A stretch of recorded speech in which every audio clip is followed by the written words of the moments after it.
औज़ु बिल्लाहि मिनश शैतानिर रजीम बिस्मिल्लाहिर रहमानिर रहीम। सवाल किया गया कि साईं महबूब पीर, जहां आपने बताया साईं बाबा के बारे में, वो कौन थे जो हिंदुस्तान में हैं, तो मैंने बताया वो अल्लाह के फ़कीर और बरगज़ीदा बंदे थे। गुरु नानक साहब के बारे में बताया, वो भी अल्लाह के फ़कीर और साधु दरवेश बंदे थे। पूछा गया फिर ये श्री राम कौन है, इनके बारे में भी कोई वजाहत फरमा दें। राम, आपने देखा होगा राम की जो मूर्ति है उसके हाथ में तीर कमान होता है, साथ उसका भाई लक्ष्मण है, साथ राम की बीवी सीता है। तो ये जो राम है जो हिंदुस्तान के बादशाह का बेटा था, और उसकी जो बीवी थी उसने कहा था कि ये राम की सौतेली माँ थी। उसने कहा था मैं जिंदगी में तुझसे कुछ मांगूंगी तो वादा करो तो मुझे जरूर दोगे। तब बादशाह ने कहा था हाँ मैं जरूर, उसने वादा कर लिया था। ये मैं आपको राम के बारे में कुछ ऐसा वाकया सुनाना चाहता हूँ ताकि पता चल जाए राम के बारे में क्या तारीख कहती है। राम क्या अल्लाह का नेक बंदा है, या राम कोई बुरा बंदा है, शैतानी ताकत है या रहमानी ताकत है। तो और मैं ये भी आपको ये वाकया सुनाने से पहले बता दूं, बहुत सारे मुहक्किकीन ने और बहुत सारे उलमाए हक ने, कई देवबंद उलमा ने भी, बहुत सारे उलमा ने राम को नबी भी लिखा है कि राम खुदा का पैगंबर था। ये मैं नहीं कहता, लेकिन कुरान ये फरमाता है कि 1,24,000 कमोबेश पैगंबर आए हैं, या 40,000 वाली भी हदीस पाक मौजूद है। अब 1,40,000 नबी पैगंबर रसूल आए हों, कुरान मजीद में हमें सिर्फ 25 से 26 नबियों का जिक्र मिलता है। और अगर हम पुराना नया अहदनामा लेते हैं, जैसा तौरात, ज़बूर, अंजील और पुराने सहाइफ को अगर हम निकालते हैं, तो ज्यादा से ज्यादा भी ना 70 से 80 नबियों का आपको बायोडाटा मिल सकता है। वो भी पूरे वाकयात नहीं मिल सकते, 100 भी नबी पूरे नहीं होते अगर हम पुरानी किताबें भी सहाइफ वगैरह उठाते हैं। और हदीसों में आया 1,40,000, 24,000 भी है, 40,000 कमोबेश दुनिया में पैगंबर आए हैं। और अल्लाह ने कुरान में यह भी फरमाया हमने कोई कौम ऐसी नहीं बनाई जिसकी तरफ हमने डर सुनाने वाला ना भेजा हो। हर कौम की तरफ एक डर सुनाने वाला गया है, यानी एक नबी गया है। अब हिंदुस्तान में हम जब देखते हैं कि हिंदुस्तान में भी कोई नबी आया है, तो जब हमारे उलमा तहकीक करते हैं, बहुत सारे, बहुतों ने नहीं भी कहा, बहुत ज्यादा ने कहा भी है कि राम एक पैगंबर था। ये मैं अपनी राय नहीं का बता रहा, ये मैं मुहक्किकीन की भी राय बता रहा हूं। अभी मैं आपको रामायण का एक वाकया सुनाना चाहता हूं, फिर हम इस तरफ आएंगे कि राम की शख्सियत कैसी थी, किरदार कैसा था, वो खुद कैसा शख्स था। राम के बारे में रामायण में लिखा और दीगर किताबों में लिखा कि राम बादशाह का सबसे नेक परहेजगार बेटा था, और बादशाह ये चाहता था कि राम मेरे हिंदुस्तान में मेरे तख्त पर बैठे और वाली हिंदुस्तान बने, यानी इस इलाके का वो कह ले बादशाह बने। तो जब बादशाह बनाने का दिन आया तो उसी रात उसकी बीवी ने, जिसका नाम शायद कुशल्या है, जिसने आकर कहा कि मैं अगर आपसे कुछ मांगती हूं तो मुझे दोगे, तो बादशाह ने कहा मेरा वादा था दूंगा। तो वो जो भरत की माँ थी और राम की सौतेली वालदा थी, उसने कहा फिर राम को घर से निकाल दिया जाए, राम को 14 साल के लिए वनवास की सजा दी जाए, जंगलों में चला जाए, 14 साल वहां पे रहे, अपनी बादशाहत करने की उसको इजाजत नहीं है। बादशाह ने जब ये सुना उसके पांव के नीचे से जमीन निकल गई। उसने कहा इतनी बड़ी बात कह दी तूने, राम मेरी आंखों की ठंडक है, राम एक मेरे बच्चों में से एक नहायत शरीफ और खुदादार सलाहियतों का मालिक मेरा बेटा है। पर उसकी बीवी की वो कसम के आगे मजबूर होकर उसने राम को ये बात कह दी। तो राम ने अगले दिन जब वो हिंदुस्तान का बादशाह बनना था, तो राम को वनवास की सजा दे दी गई और राम घर से जाने लगा। राम जब जाने लगा तो लक्ष्मण जो उसका भाई उससे बड़ा प्यार करता था, उसने कहा श्री राम अगर आप नहीं रहेंगे तो मैं भी इधर नहीं रहूंगा। जब वो उनको मुर्शद की तरह मानता था, वो कहता मैं इधर नहीं रहूंगा जब आप नहीं रहेंगे। जब वो जाने लगे तो राम की बीवी सीता कहने लगी जब आप ही नहीं इधर तो मैंने फिर क्या करना है, मैं भी जाने लगी। इस तरह घर वालों को सोगवार करके राम, लक्ष्मण और सीता ये घर से निकले और जंगल की तरफ चलने लगे। जब जा रहे थे तो भरत जो उस सौतेला भाई था, लेकिन दिल में वो राम से मोहब्बत करता था, उसकी वालदा ये चाहती थी माँ के ये भरत हिंदुस्तान का इस इलाके का बादशाह बने।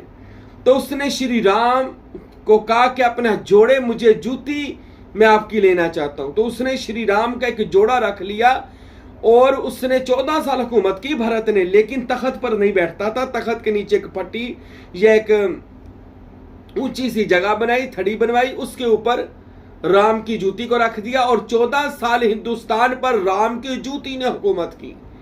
भरत उसके नीचे बैठा करता था। अब वो जंगलों में चले गए, जंगलों में वनवास काटा। राम के बारे में जितनी भी हिस्ट्रियां पढ़ते हैं, राम के बारे में यही आता है कि राम एक नहायत ही नेक पारसा, एक बरगजीदा बंदा था, गरीबों की मदद करने वाला, लोगों के काम आने वाला, खुश इखलाक, खूबसूरत सूरत का मालिक था। खूबसूरत सूरत थी, सीरत भी खूबसूरत थी, इखलाक का भी पैकर था, गरीबों की मदद करने वाला राम था। लोगों के दिलों में राम की बड़ी इज्जत और मोहब्बत थी। फिर वो जंगल में गया और उसने 14 साल जंगल में काटे। वहां पर एक माई का वाकया मिलता है, माई शबरी या सबरी कहा जाता है उसको, कि उसने अपने मुर्शद की खिदमत की थी, अपने गुरु की। उसके गुरु ने कहा मां क्या मांगती है, तो वो राम को जानती थी। उसने कहा जो महात्मा होगा ना, इस वक्त का देवता होगा, मैं उसकी जियारत करना चाहती हूं, वो कभी मुझे मिले। तो उसके गुरु ने उसको ये दुआ दी थी कि तूने मेरी 12 साल खिदमत की है, इस जमाने का जो महात्मा होगा, देवता होगा, गुरु होगा, यानी उसका नाम श्री राम होगा, एक दिन आएगा तेरी इस खिदमत के बदले श्री राम तुझे मिलने के लिए आएगा। वो माई सबरी या माई शबरी जो भी है ये लफ्ज, इसको दोनों तरीकों में इस्तेमाल किया गया। वो रोजाना क्या करती थी, उसने जंगल में एक झोंपड़ी बना ली, वहीं पे रहती थी, वहीं पर अपना गुजारा करती थी और इंतजार करती थी कि मेरे गुरु ने मुझे दुआ दी है, एक दिन महात्मा श्री राम आएंगे और तेरी किस्मत जाग जाएगी, तू उस आखिरी उस महात्मा का दीदार करेगी, उस गुरु का दीदार करेगी। वो रोजाना इंतजार करती थी। फिर वो जंगल में जाती, फूल लेकर आती थी और अपने घर से लेकर बाहर पार्क तक, यानी पूरी गली में वो बाहर तक उसने एक पूरी सड़क फूलों की बनाती थी, रोजाना बनाती थी कि काश किसी दिन श्री राम मेरी तरफ आ जाए। ये मोहब्बत थी उस औरत की। फिर एक दिन 12 साल बाद वो आया जब गुरु की दुआ का मुस्ताजाब हुई, उसके मुर्शद की दुआ कबूल हुई। श्री राम को भूख लगी थी, साथ लक्ष्मण फरमाने लगे लक्ष्मण चलो आओ वहां पर जाकर कुछ खाते हैं, झोंपड़ी नजर आ रही है। जब झोंपड़ी की तरफ गए तो माई फूल लगा रही थी। उसने जब फूल लगाते हुए नीचे देखा तो श्री राम के कदम नजर आए। उसको नहीं पता था जी श्री राम है।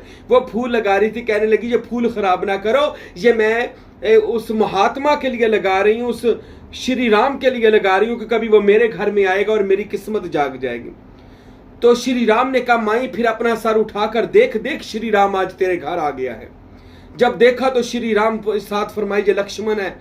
जब ये दोनों शहजादे, जो उस वक्त शहजादे थे, वो माई की क्या खुशी की इंतहा होगी कि उसके घर श्री राम और लक्ष्मण दोनों भाई तशरीफ लाए।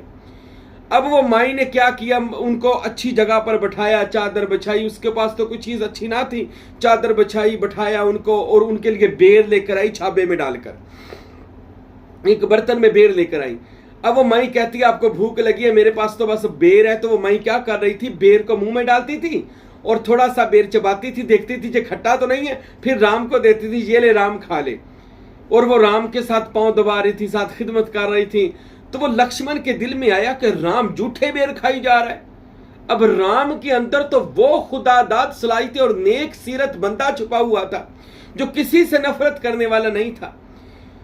तो वो माई हर वो जो था बेर उसको पहले मुंह में लेकर चबाती थी, चेक करती थी खट्टा तो नहीं है, फिर राम को देती, जो खट्टा वो साइड पे रख देती थी।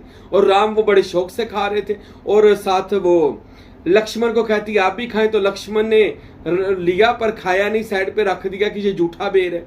और वो राम की तरफ देख रहा था, राम क्या कर रहे हैं। जब माई की मोहब्बत को श्री राम ने देखा तो आंखों में आंसू आ गए। फरमाया मुझे मेरी मां की याद आ गई, मुझे मेरी अम्मा याद आ गई। तो अम्मा तूने आज मुझे ऐसे खाना खिलाया, ये यानी कि बेर खिलाए। तो अम्मा रो पड़ी, कहने लगी आप मुझसे राजी हैं? कहने जी मैं आपसे राजी हूं।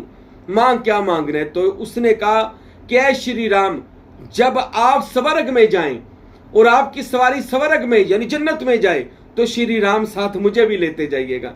तो श्री राम ने वादा किया कि मैं तुझे भी लेता जाऊंगा। और एक और दुआ है, अब मेरी जीने की तमन्ना नहीं है, दुआ करे अब मुझे ईश्वर अपने खुदा अपने पास बुला ले। तो ये उसकी दुआ मुस्तजाब हुई, कबूल हुई, राम ने उसको दुआ दी। मैं बताना ये चाहता हूं पूरे वाकयात में कि राम वो शख्स है कि जो सीरत का भी अच्छा है, सूरत का भी अच्छा है। और इसके बारे में पूरा एक वाकया मौजूद है कि कैसे वो सीता को उठा के ले गया रावण, और फिर हनुमान गया और कैसे उसको छुड़ा कर लाया। रामायण में एक पूरा वाकया लिखा हुआ है। लेकिन मैं जो आपको बात बताना चाहता हूं राम के बारे में, तमाम तारीख दानों ने जो राम के बारे में लिखा कि राम एक नहायत ही शरीफ नफ्स बंदा था, एक सखी बंदा था, भूख रखकर गरीबों की मदद करने वाला बंदा था। राम के बारे में अगर कोई शख्स कहता है ये नबी है, पैगंबर है खुदा का, तो हो भी सकता है। हम ये नहीं कहते यकीनन नबी है, लेकिन वो हो भी सकता है। क्यों हो सकता है ये मैं आपको बताता हूं।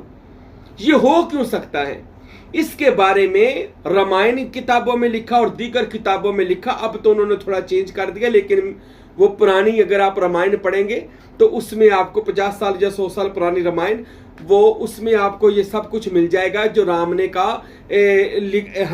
राम ने जो पेशन गोई की है, वो मैं आज आपको बताने लगा हूं कि राम जब अपने मुल्क में आ गया, वापस आ गया और अपने तख्त पर बरजुमान हो गया और खुदा ने उसको बड़ी कह ले इज्जतों से नवाज दिया, तो किसी ने आकर सवाल कर दिया, ए महात्मा, ए श्री राम, बताएं क्या आप दुनिया के बादशाह हैं, दुनिया के सरदार हैं, दुनिया की आका मौला है? तो श्री राम ने एक बात कही है जो पुरानी रामायण में लिखी है। अब का नहीं मुझे पता, मेरे पास तो वैसे अब भी रामायण पढ़ी है, पर उसमें ये वाकया उन्होंने थोड़ा चेंज कर दिया है, लेकिन इसका शवाहद जरूर रामायण में मिलते हैं। लेकिन रामायण में ये जरूर वो ये लाइन लिखी हुई है पुरानी रामायण में, तो वो आप भी सुनिएगा। पूछा गया, राम क्या आप पूरी धरती के सरदार हैं, आप पूरी धरती के अवतार हैं? तो श्री राम ने कहा, नहीं, मैं पूरी धरती का सरदार आका नहीं हूं। तो श्री राम फिर पूरी धरती का आका कौन है, पूरी धरती का कह लें सरदार कौन है? तो श्री राम ने फरमाया, मैं तो सरदार नहीं हूं, हां जब वो आएगा एक सरदार, वो एक पहाड़ी इलाकों में तशरीफ लाएगा और वो ऊंटनी पर सवारी करेगा। ये श्री राम के अल्फाज हैं। उसने जो तो कल्कि अवतार के बारे में कहा, ये लफ्ज उन्होंने आपको कल्कि अवतार, लेकिन श्री राम ने ये इशारा दिया कि वो आएगा, पहाड़ी इलाकों में आएगा वो सरदार, और वो ऊंटनी पर सवारी करेगा और 11 बीवियां रखेगा, और उसके हाथ में एक ऐसा हथियार होगा कि जिससे वो पूरी कायनात पर कब्जा करेगा, पूरी कायनात में फिर उसके दीन का प्रचार होगा, और ईश्वर को उसको एक ऐसी सवारी अता करेगा, उसकी सवारी अर्शे मुअल्ला पर यानी आफाक में चली जाएगी, वो धरती से उठेगा और आसमानों में जाएगी, और वो शाहसवार ईश्वर का, खुदा का दीदार करेगा, जबकि इससे पहले किसी ने भी खुदा का दीदार नहीं किया होगा। अब ये पेशन गोई अगर हम अपनी रूह से, इस्लामी रूह से देखते हैं, तो पहाड़ी इलाकों में हमारे नबी जनाब मोहम्मद मुस्तफ़ा सल्लल्लाहु अलैहि वसल्लम मक्कातुल मुकर्रमा में तशरीफ लाए। ऊंटनी पर सवारी यानी कस्वा, हुजूर की ऊंटनी पर सवारी, कस्वा पर हुजूर की सवारी, हुजूर ने ऊंटनी पर सवारी फरमाई। 11 बीवियां या 12 भी लिखा है, 12 बीवियां रखेगा, बिल्कुल हुजूर अलैहिस्सलाम के अज़वाज मुत्तहरात यानी उम्महातुल मोमिनीन 12। और उसके हाथ में कैसा छज होगा या हथियार होगा, ऐसी चीज होगी, वो कुव्वत खुदावंदी उसके हाथ में होगी, जिससे उसका दीन पूरी दुनिया पर छा जाएगा। और खुदावंद ईश्वर उसको ऐसी सवारी अता करेगा जो धरती से लेकर आकाश में जाएगी, आफाक में जाएगी, और वो ईश्वर का दीदार करेगा। वो बिल्कुल ईश्वर का अक्स होगा। फिर ये भी कहा श्री राम ने, ये पुरानी मैं बता रहा हूं रामायण में मौजूद है। अब अगर हम देखते हैं कि नबी की पेशन गोई गैर नबी कैसे कर सकता है, कोई गैर नबी हो यानी कि वो नबी नहीं है, उसको कैसे पता चला? ये तो वही के जरिए पता चलेगा कि आखिरी नबी आएगा। तो राम को किसने बताया कि दुनिया का महात्मा, कल की अवतार, दुनिया का देवता यानी मोहम्मद मुस्तफ़ा दुनिया में आएगा? श्री राम ने बिल्कुल कहा लोगों को। तो ये मौजूद है पुरानी रामायण के अंदर, अब भी मौजूद है, लेकिन लफ्जों को बदल दिया गया है, मगर शवाहद उसके रामायण में मिलते हैं। तो मैं ये नहीं कहता, फिर मैं आपको बता दूं कि राम खुदा का नबी ही है, नहीं, मैं ऐसा नहीं कहता। हाँ, हो सकता है कि वो खुदा का नबी हो, इसलिए उसके बारे में एहतियात से बोला जाए। राम के बारे में कोई भी ऐसी बात ना की जाए कि जिसके कोई बेअदबी या कोई गुस्ताखी हो जाए। और मैं ये भी आपको बता दूं, रामायण ये सारे लफाज लोग कहते हैं जी नबियां दे नाम जड़े तो अरबी च हुंदे ने, बिल्कुल नहीं। यूनानी में, इब्रानी में, संस्कृत में, जिस इलाके में जो भी नबी आता है उसको उसी इलाके में वो उसका नाम रखता है। जिस तरह अब हिंदुस्तान में खुदा को परमात्मा कहा जाता है, ईश्वर कहा जाता है, का ये है खुदा या फारसी में खुदा है, अरबी में अल्लाह है, इंग्लिश में गॉड है, इब्रानी में एल है, यूनानी में यहोवा है, ठीक है। और इसी तरह जब हम इनकी जुबान में संस्कृत जुबान बोलते हैं तो ओम ईश्वर, तो ये भी अल्लाह ताला के नाम है। लेकिन हमारी कौम पढ़ी लिखी इतनी ज्यादा है कि उनको इन चीजों की समझ ही नहीं है। वो ना तहकीक करते हैं, बस काफरों को और उनके बुतों को बुरा कहना, गालियां देना शुरू करते हैं। बिल्कुल ये गलत है, ऐसा बिल्कुल हमें नहीं करना चाहिए। अगर हम तारीख को निकालते हैं, किताबें पढ़ते हैं, तो हमें पता चलता है कि राम एक नहायत अच्छा इंसान था, एक बरगजीदा इंसान था, उनसे लोग मोहब्बत करते थे। और राम ने जो सबसे बड़ा कारनामा किया, राम ने हमारे प्यारे नबी की पेशन गोई की है और उसको अपना सरदार कहा है। अल्लाह ताला से दुआ है अल्लाह हमें भी इल्म हासिल करने की तौफीक अता फरमाए, किसी की भी गुस्ताखी ना करे, अल्लाह गुस्ताखी से महफूज फरमाए। वमा अलैना इल्लल बलागुल मुबीन।